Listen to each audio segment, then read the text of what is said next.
సంక్రాంతి పండుగ ఎఫెక్ట్తో రోడ్లు ఖాళీగా కనిపిస్తున్నాయి. పండుగ కోసం ఇప్పటికే సొంతూళ్లకు వెళ్తున్నారు జనం. దీంతో నిత్యం ట్రాఫిక్తో ఇబ్బందులు పడే నగరవాసులు ఇప్పుడు ట్రాఫిక్ లేని నగరాన్ని చూస్తున్నారు. పండుగ ముగిసే వరకు ఇదే పరిస్థితి ఉండొచ్చంటున్నారు ప్రజలు. దీనిపై మరిన్ని డీటెయిల్స్ మా రిపోర్టర్ చంద్రశేఖర్ అందిస్తారు. రాష్ట్రాల ప్రజలకు కూడా సంక్రాంతి అనేది ఒక పెద్ద పండుగ.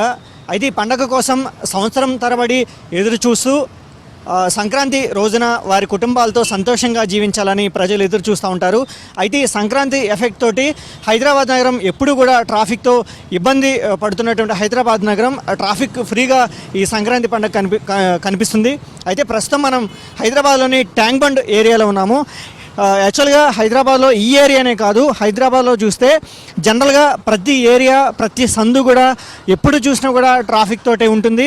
ప్రజలు ఆ ట్రాఫిక్లో వారు ఆఫీసులకు వెళ్ళాలన్నా, స్టూడెంట్స్ కాలేజీలకు వెళ్ళాలన్నా ప్రతి ఒక్కరూ కూడా హైదరాబాద్లో ప్రధానంగా ఎదుర్కొనే సమస్య ట్రాఫిక్ అని చెప్పుకోవచ్చు. అయితే ఈ సంక్రాంతి ఎఫెక్ట్ తోటి ప్రజలందరూ కూడా వారి వారి సొంత ఊర్లకు వెళ్ళిపోతుండటంతో ప్రజెంట్ ఇప్పుడు మనకి హైదరాబాద్ రోడ్లన్నీ ప్రజెంట్ ఖాళీగా దర్శనమిస్తున్నాయి.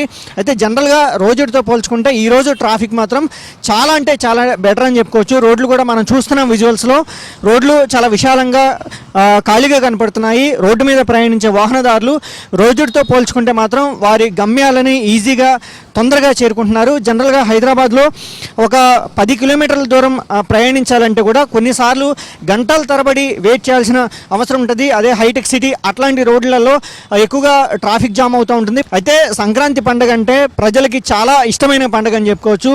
ఎందుకంటే ఈ టైంలోనే గ్రామీణ ప్రాంతాల్లో ఉంటున్నటువంటి రైతులు ఎవరైతే ఉన్నారో వాళ్ళకి వారి పంట చేతికొచ్చి వారి చేతిలో డబ్బులు ఉంటాయి ఇదే సమయానికి రైతులకు. కాబట్టి వాళ్ళ కుటుంబాలతో హ్యాపీగా ఉండాలని చెప్పేసి వాళ్ళు సంవత్సరం పొడవునా కూడా చూస్తుంటారు.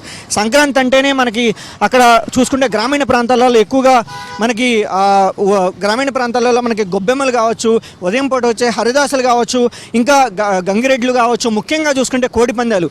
సో దీనికోసం హైదరాబాద్లో ఉంటున్నటువంటి ప్రజలు ఖచ్చితంగా ఆ కోడి పందాలనే చూడాలి, ఫ్యామిలీతోటి సంతోషంగా గడపాలని చెప్పేసి వాళ్ళు చాలా ఆతృతగా వెయిట్ చేస్తుంటారు. కాబట్టి ఈ సంక్రాంతి సీజన్ రాగానే హైదరాబాద్లో ఉన్నటువంటి ఇతర ప్రాంతాలకు చెందినటువంటి ప్రజలు వారి సొంత ఊళ్ళకి వెళ్ళిపోతుంటారు. కాబట్టి ప్రస్తుతం ఈ హైదరాబాదు అంటే ఈ ప్రతి సంవత్సరంతో పోల్చుకుంటే ఈ సంక్రాంతికి చాలా ప్రత్యేకత ఉందని చెప్పుకోవచ్చు.